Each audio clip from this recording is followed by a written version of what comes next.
Tuhan bersamamu.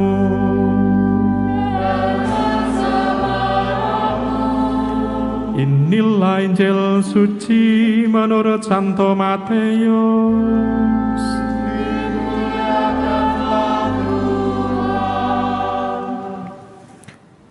Ketika mendengar bahwa Yohanes Pembaptis telah ditangkap, Yesus menyingkir ke Galilea. Ia meninggalkan Nazaret dan diam di Kapernaum, di tepi danau, di daerah Zebulon dan Naftali. Dengan demikian digenapilah firman yang disampaikan oleh Nabi Yesaya. Tanah Zebulon dan tanah Naftali, jalan ke laut, daerah seberang sungai Yordan, Galilea, wilayah bangsa-bangsa lain, bangsa yang diam dalam kegelapan telah melihat cahaya yang besar. Dan bagi mereka yang tinggal di negeri yang dinaungi maut telah terbit cahaya. Sejak itu Yesus mulai memberitakan, bertobatlah sebab kerajaan surga sudah dekat. Ketika Yesus sedang berjalan menyusur danau Galilea, ia melihat dua orang bersaudara, yaitu Simon yang disebut Petrus dan Andreas saudaranya. Mereka sedang menebarkan jala di danau, sebab mereka penjala ikan. Yesus berkata kepada mereka, "Mari ikutlah aku, dan kamu akan kujadikan penjala manusia." Mereka pun segera meninggalkan jalannya dan mengikuti Yesus. Setelah pergi dari sana, Yesus melihat pula dua orang bersaudara yang lain lagi, yaitu Yakobus anak Zebedeus dan Yohanes saudaranya, bersama ayah mereka Zebedeus. Mereka sedang membereskan jala di dalam perahu. Yesus memanggil mereka, dan mereka segera meninggalkan perahu serta ayahnya lalu mengikuti Yesus. Yesus pun berkeliling di seluruh Galilea. Ia mengajar dalam rumah-rumah ibadah dan memberitakan Injil kerajaan surga, serta menyembuhkan orang-orang di antara bangsa itu dari segala penyakit dan kelemahan mereka. Demikianlah sabda Tuhan.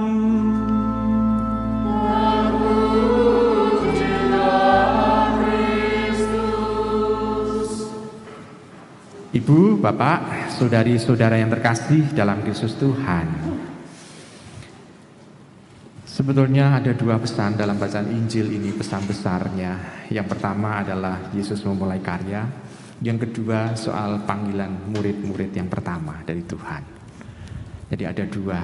Tapi kalau dihubungkan dengan bacaan pertama, itu seolah-olah tekanannya bukan soal pemilihan para rasul itu, tetapi soal bagaimana Tuhan Yesus berkarya, memulai karyanya. Saya memulai dari itu saja. Ibu, Bapak, saudara-saudara terkasih dalam Kristus Tuhan, di daerah Palestina itu dikatakan daerah yang gelap, daerah negeri yang istilahnya tidak mengenal Allah, yang istilahnya itu yang jauh dari Allah, justru terbit terang. Kenapa bisa seperti itu? Ya kita bayangkan begini Ibu, Bapak, pada kerajaan yang paling luas, kerajaan Israel yang paling luas, setelah pembagian dari anak-anak Yusuf, keturunan Yusuf itu ada 12 suku, itu wilayahnya tidak hanya meliputi negara Israel sekarang, tidak, tapi juga meliputi wilayah sebagian negara Libanon, negara Syria, dan wilayah negara Yordania. Jadi kita bisa melihat wilayahnya luas sekali. Tetapi pada abad ke-7, zaman Yesaya hidup, seperti bacaan pertama, wilayah-wilayah yang lain itu direbut oleh Asyur. Asyur menyerang, dan mereka mengalami kegelapan. Negeri kegelapan itu tidak hanya melulu jauh dari Allah, tetapi juga karena kebengisan Asyur pula. Itu kita bisa menggambarkan mereka juga mengalami pencungkilan mata juga, orang-orang yang cerdik pandai supaya tidak lari. Jadi mereka kita bayangkan sudah buta, di negara yang dianggap kafir. Jadi mereka merasa bahwa mereka dibuang oleh Allah.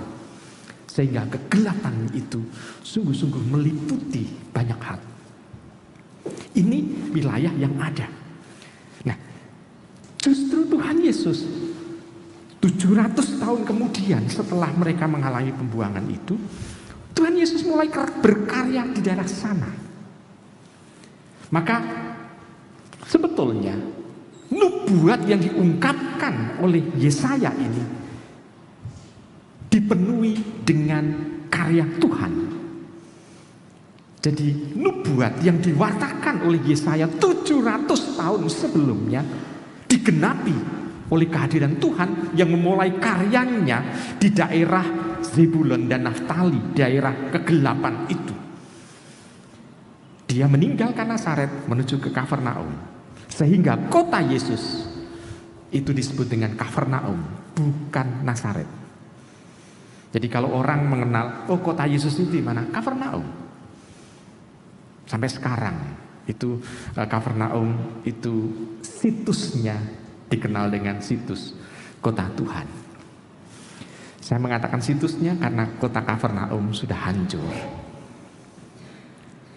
Seperti nubuat Tuhan juga kehancuran Kafarnaum. Bahkan yang hancur tidak hanya Kafarnaum, tapi juga Magdala, juga Betsaida, wilayah di mana Tuhan Yesus dulu itu berkarya, mewartakan Injil di sana. Nah, Ibu Bapak, Saudara, saudara kasih dalam Tuhan, di sana kita bisa melihat bahwa cahaya itu muncul dari kegelapan itu. Dan juga Tuhan Yesus sebetulnya memperlihatkan bahwa di daerah kegelapan ini justru memperlihatkan bahwa pewartaannya itu diterima. Yang menolak kebanyakan adalah orang-orang Yerusalem. Tapi orang-orang Galilea menerima. Kenapa? Karena dalam diri orang-orang Galilea itu wilayahnya karena dianggap kegelapan, sehingga interaksi antara banyak bangsa ada di sana. Bangsa-bangsa asing ada di sana pula. Sehingga pewartaan Tuhan Yesus mulai juga dikenali oleh banyak orang yang bukan orang-orang Yahudi saja. Sehingga kita bisa melihat ada ibu dari wilayah yang bukan orang Galilea, bukan wilayah orang-orang Yahudi, minta supaya anaknya disembuhkan pula. Pada waktu itu kan Tuhan Yesus istilahnya itu mengatakan kepada ibu yang meminta itu, tidak layak roti diberikan kepada anjing. Dikatakan itu kan karena ibu itu adalah orang yang bukan orang Yahudi. Tapi akhirnya Tuhan Yesus menyembuhkan anaknya. Jadi ada banyak hal di sana. Tuhan Yesus pewartaannya mulai dikenal. Dan ini keuntungan Tuhan Yesus juga dalam pewartaan, memulai pewartaannya mulai tidak khusus hanya melulu untuk orang-orang Israel, tetapi mulai dikenal oleh banyak orang. Nah, Ibu Bapak, Saudara, saudara kasih, lalu Tuhan Yesus memperhitungkan bahwa dalam karya pewartaan itu tidak hanya dia sendiri yang mewartakan, tapi dia juga mulai mengkader murid-muridnya. Yang dipanggil adalah dua bersaudara,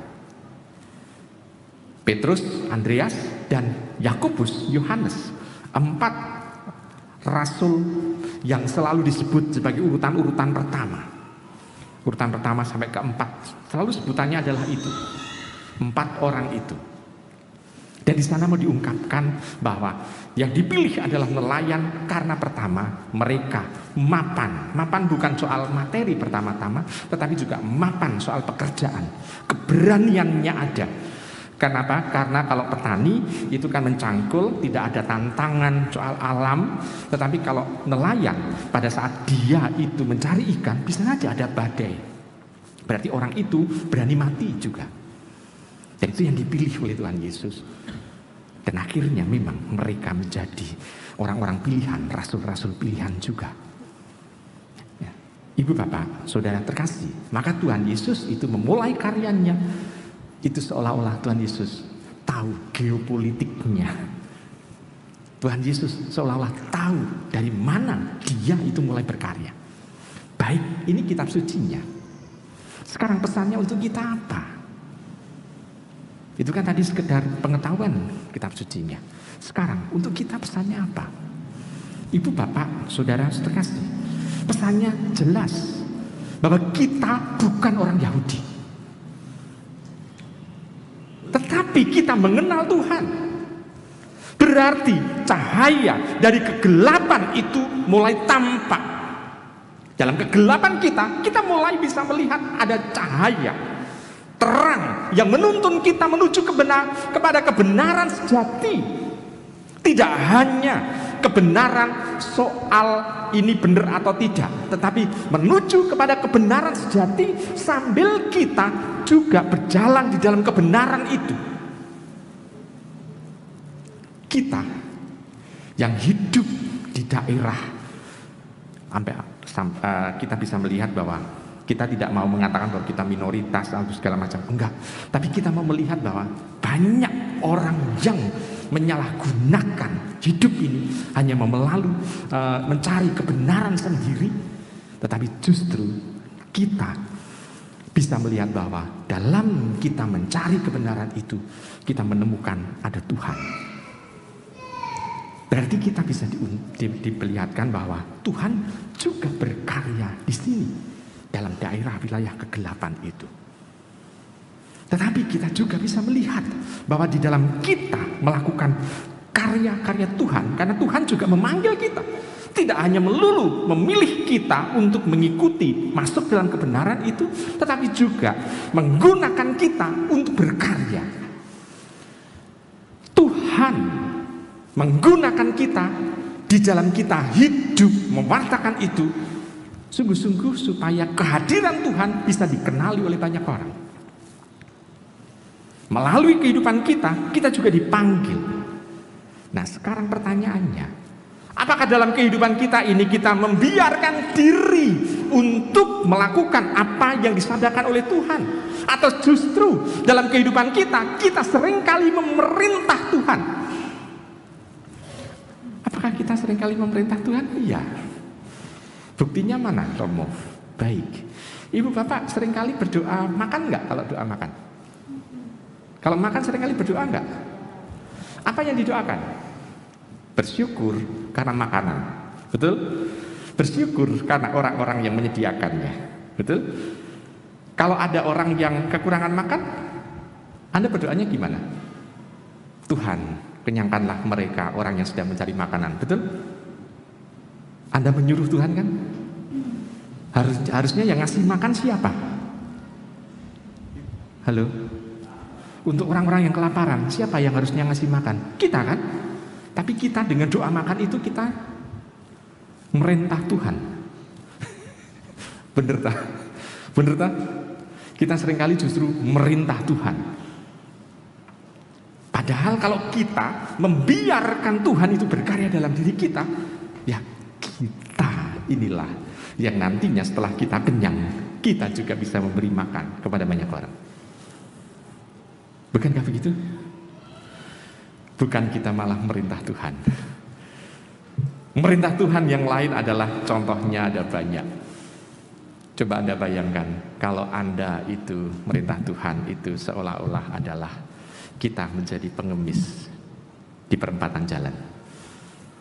Kalau menjadi pengemis di perempatan jalan, kita akan melihat pengemis itu minta-minta. Kalau Anda naik mobil, dari mobil yang satu ke mobil yang lain. Kalau tidak diberi mobil yang satu, pindah ke mobil yang lain.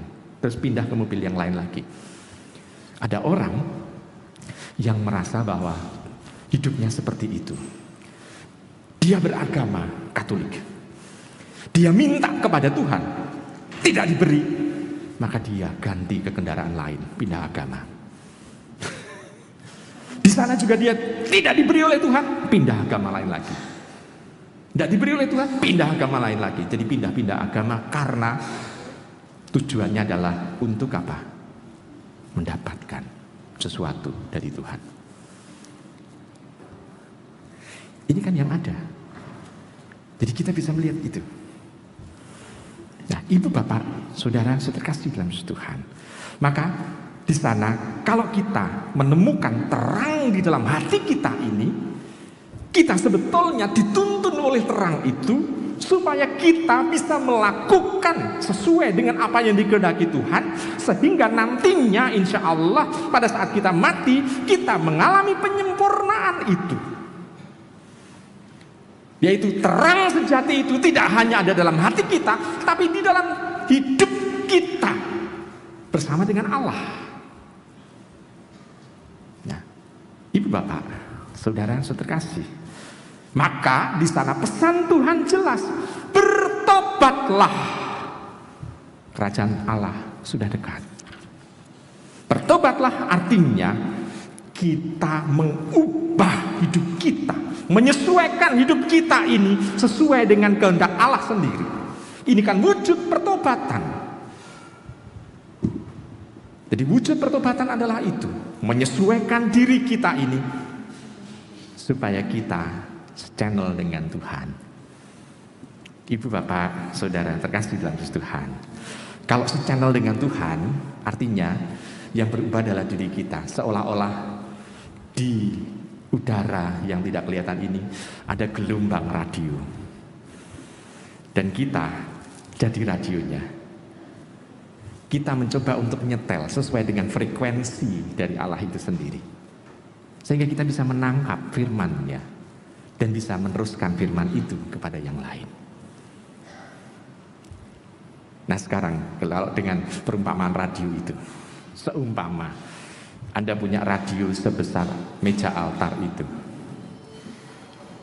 radionya kebetulan adalah radio analog, pakai tuning yang pakai jarum itu. Nah digeser-geser, gelombang yang ditangkap hanya satu gelombang saja. Isinya memang berita dok. Untuk membesarkan harus dipukul, untuk mengecilkan harus ditendang. Kalau Anda punya radio seperti itu dia pakai. Halo, diapakan? Diapakan Ibu Bapak? Dibuang. Baik. Terus diapakan nah? Dilempar. Dibanting. Yo nek kuat. Diapa? Oh, disimpan ke di luar. Baik. Ibu bapak, saudara-saudari yang terkasih, saya mau tanya dulu. Tuhan juga ingin untuk nyetel hidup kita ini. Siapa yang minggu lalu pergi misa? Baik, masih ingat bacaannya? Masih ingat khotbah romonya? Apakah sekeluar dari gereja Anda melakukan apa yang dikehendaki Tuhan melalui bacaan itu dan juga melalui khotbah romonya? Melakukan? Tuhan sebetulnya nyetel hidup kita. Benar? Ternyata kita tetap hidup seperti yang dulu saja. Bukankah itu seperti radio analog itu? Disetel-setel itu mengsak gelombang tok dan tidak mengalami pertobatan. Siapa tadi yang mau diluake? Yang mau untuk, ada yang mau memuseumkan. Maka kalau Anda menghadapi orang yang gak bisa berubah, ya Anda jangan mengeluh, karena kita sendiri itu juga tidak mau untuk berubah. Lalu sekarang masalahnya, pertobatannya itu gimana kalau begitu? Cara bertobatnya. Cara bertobatnya, kalau Anda punya radio seperti itu harus diperbaiki. Ke orang yang bisa mereparasi, betul? Pertama-tama yang dilakukan apa? Orang yang mereparasi akan membuka radio itu. Yang kotor pasti akan dibersihkan. Lalu yang kelihatan terbakar pasti akan diambil dan akan diganti yang baru. Yang kelihatannya bagus pun itu akan dengan multitester akan dilihat ada yang putus enggak. Kalau iya, dijungkil dan diganti. Setelah itu dipasang lagi menjadi radio yang PK akan gelombang yang ada. Sehingga terserah dari yang nyetel, dia bisa menangkap gelombang radio yang tidak kelihatan ini. Demikian juga dengan kita. Kita pertama-tama dengan pertobatan itu adalah membuka hati kita. Kalau membuka hati kita, kita mau bisa melihat di sana hati kita yang merah itu di mana, yang hitam itu di mana. Hanya masalahnya apakah kita mau untuk mencongkel itu, menggantikan dengan yang baru. Ingat, Tuhan sendiri menjanjikan, aku akan mengganti hati yang merah menjadi hati yang putih, hati yang keras menjadi hati yang lembut. Itu janji Tuhan kan? Tetapi kita mau mengganti enggak? Seringkali orang tidak mau menggantikan itu, sehingga orang sulit untuk bertobat. Nah, ibu bapak, saudara-saudara kasih, sehingga masalah kita adalah kita sulit untuk bertobat. Tapi kalau kita bertobat, hati yang menjadi hati yang putih, hati yang lembut, maka kita akan mudah untuk bisa menangkap kehadiran Tuhan dalam kehidupan kita. Saya percaya dan saya yakin Anda mampu untuk melakukan itu, karena cara pertobatan kita sudah mulai bisa untuk melakukannya. Yakin bahwa Anda mampu untuk mengalami pertobatan? Diem berarti ya, betul?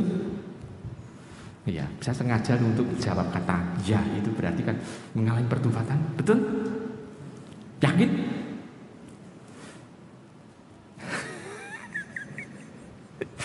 Ibu bapak, saudara terkasih, dengan pertobatan itu hati kita nanti akan bisa lembut, hati kita nanti akan bisa lebih mudah untuk bisa menangkap kehadiran Tuhan, sehingga kita bisa melakukan apa yang dikehendaki Tuhan dalam kehidupan kita yang nyata.